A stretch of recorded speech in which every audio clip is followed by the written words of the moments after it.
The movie begins with Carlos working at home, when suddenly he hears strange noises but finds no one there. The sounds grow louder, so he calls out to his wife, but she doesn't answer. Suddenly he sees something strange coming toward him. He quickly shuts the door, but it's useless. An evil spirit enters. Later, we see Laura sitting with her sick mother, who tells her that the hospital in Switzerland has sent a letter accepting her treatment. However, the required cost was far too high for them. Her mother keeps trying to reassure Laura, saying she'll be fine and won't need the treatment, but Laura knows she must travel as soon as possible. Not long after, Laura gets a call from her brother Chris asking about their mother's condition. She's upset with him, and when he learns their mother needs money for treatment, he offers her a job that could lift them out of poverty. But Laura firmly refuses and hangs up on him. We then see her at work in a small restaurant where she's loved by all the customers. At the end of the day, as she's about to close, she hears a strange sound. Suddenly, a knife falls to the floor, and she sees a mysterious figure standing in front of her, banging on the glass, then vanishing completely.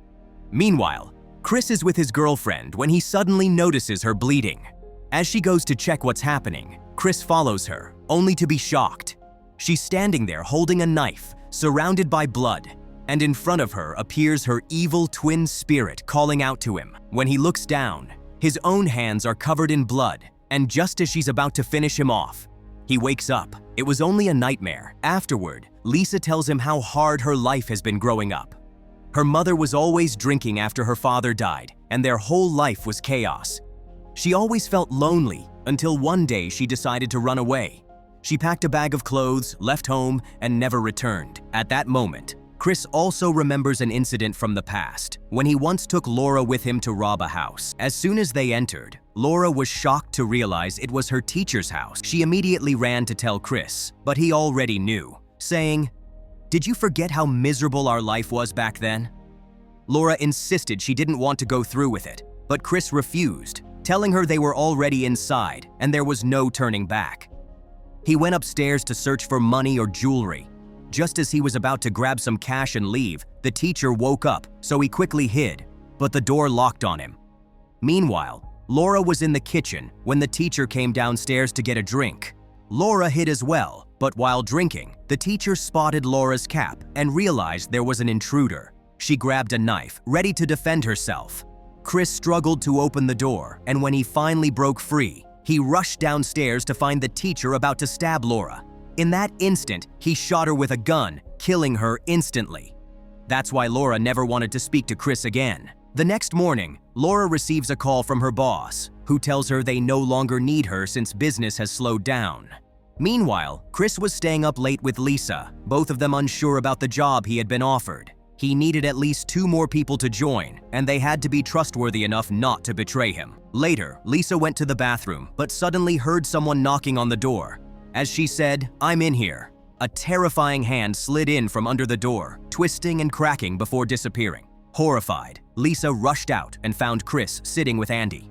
They were discussing the job, and Chris explained that a wealthy man had sent him a photo of a mansion, saying something extremely valuable was missing from it. He wanted them to find it, and in return, they'd receive a huge payment. The missing item was worth around $22 million. When Andy heard the number, he immediately agreed to join them, telling them he had nothing to lose. His wife had even taken his son away because he couldn't afford to provide for him. At that moment, Laura calls Chris and tells him she's agreed to join the job so she can afford her mother's treatment. With that, the team is finally complete. That night, Andy is taking a shower when suddenly the entire bathroom fills with blood, but just as quickly, it all vanishes. The next morning, the 4 of them head to the mansion. Chris calls the owner, who tells him he's out on an errand and asks them to go inside until he returns. But Andy is missing, and no one knows where he's gone. So Chris enters with Laura and Lisa. As they walk inside, they feel a powerful gust of wind. Chris reassures them, saying, "Don't worry, that's just the life of the rich." But he's surprised to find there's no cell service in the mansion, though he doesn't think much of it. They begin exploring the house. Laura and Lisa stick together, and Laura learns that Lisa is Chris's new girlfriend. As they walk, both feel an eerie atmosphere in the place. Meanwhile, Chris searches another area and suddenly sees Andy appear in front of him. Andy tells him that the mansion is like a maze and that ever since he arrived, he's had the strange feeling he'd been here before. At the same time, Laura and Lisa notice that the walls are entirely made of wood. Laura discovers a hidden door. Her curiosity pushes her to open it, revealing a staircase leading down. She heads down, with Lisa following right after. Soon, they find a basement filled with old junk. On the floor lies a black bag wrapped tightly with ropes. They decide to open it, and the moment they do, thick black smoke pours out. The ground begins to shake violently, and Lisa suddenly sees a demon behind her before it disappears. When Laura tries to calm her down, she suddenly sees another demon slip into the wall. Elsewhere, Chris hears the same unsettling noises. Investigating, they stumble upon a corpse on the ground. Doubt begins to creep in. Was Lucas trying to set them up? Suddenly, they hear Lisa calling out to them. They all regroup, each sharing the terrifying visions they just witnessed. At that moment, Lucas himself walks in, shuts the door behind him, and greets them with, "Welcome, my friends." He then leads them to the kitchen and prepares a drink for each of them, exactly the one they like best.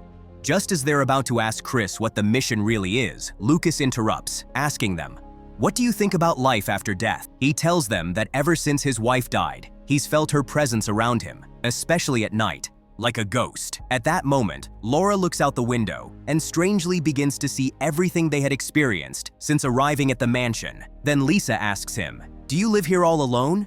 Lucas replies, "Why are you asking that?" Lisa tells him she saw something strange, and Lucas realizes they must have found something in the basement. He heads for the stairs, pulls out a knife, and suddenly stabs Laura. Right after her, he attacks Chris. Lisa and Andy try to escape, but unfortunately, the front door is locked. Lucas catches them and kills them as well. Suddenly, Laura, Chris, and Lisa appear again, alive. Laura begins to realize something. Everything happening has already happened to her before. This time, though, she decides not to tell Lucas they saw anything in the basement. She keeps seeing visions of a woman who once lived in the mansion, a woman who was tormented and suffered endlessly. Laura grows more and more anxious and finally tells them, "All of this, I've already lived through it 3 times. Of course, nobody believes her. She insists, "Fine, check your phone. You won't have any signal." She then warns them that the next step is death. Lucas will kill them all. Determined, she tries to escape the mansion. She opens the door and runs as fast as she can. But the shocking part is that every time she tries to get away, she finds herself back in front of the mansion. When she returns inside, she discovers Chris and Lisa lying dead on the floor, killed by Lucas. He looks at her and says, "You must be Laura." Laura replies, "Something's wrong. You've tried to kill us so many times already." That's when she realizes she was the one who opened the black bag. And whoever opens the cursed bag is doomed to repeat the events over and over. Lucas explains that the more the night falls, the worse the horrors will become. He tells her he has already gone through all of this himself, recalling the first time he entered the mansion with his wife. Curiosity drove him into the basement, and he too opened the bag. From that day on, he has seen ghosts during the day, and far worse terrors at night. That's why he says they must destroy the spirits before the spirits destroy them. He tells her that, either way, her friends are already as good as dead. Holding the knife, he warns her, "You'd be better off dying. This mansion is cursed. Whoever enters never leaves." At that moment, Laura again sees the same woman who once lived in the mansion, whose husband had completely destroyed her dignity. Suddenly, everyone resets again, coming back to life. But no one else understands what's happening except Laura.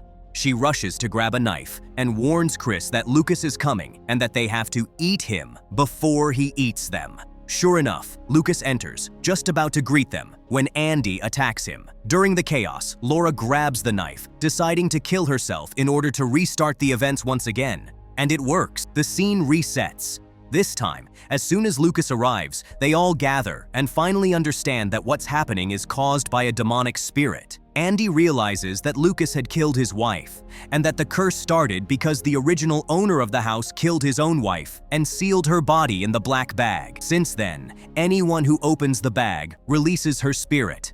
The spirit shows them glimpses of what's going to happen so they can prepare. But she takes vengeance on everyone else inside the mansion.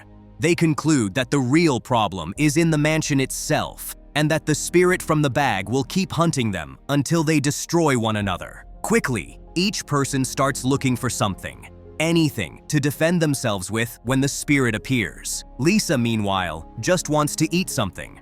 Whenever she feels scared, she compulsively eats. They all gather around the table, but Andy's weapon is different.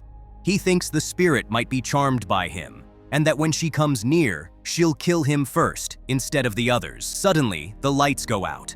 When they come back on, everyone is scattered in different places. Lisa finds herself in a forest, with the spirit chasing after her. Chris sees his old teacher in front of him, exactly the way he killed her years ago. He starts apologizing to her, saying, "I'm so sorry." She smiles and says, "Don't worry, my dear. Come into my arms." Chris walks right into her embrace. Then suddenly, she starts biting him, killing him. On the other side, Andy is walking when he hears Laura calling out to him, saying, "I've missed you." He nervously replies, "Don't say that, your brother is here. It's not right." But then she attacks and kills him. At that very moment, the real Laura is actually in the basement. She sees her mother and keeps telling her how much she's been searching for her. But Laura, being the only one who truly understands, realizes it's a trap. She says, "You're not my mother. This is a trick," and immediately kills her. Suddenly, she hears Lisa's voice calling her. When she turns, Lisa tells her that the spirits are chasing her. Laura tries to comfort her, saying, "It's okay. We'll get through this," and offers to get her some food. But Lisa responds, "I'm scared. I'm not hungry at all." That's when Laura knows this isn't really Lisa, because Lisa always eats when she's afraid. Laura spins around and kills the imposter, who instantly transforms into a spirit before her eyes. But Laura collapses, and when she gets back up, everything resets again. They all find themselves gathered once more around the same table.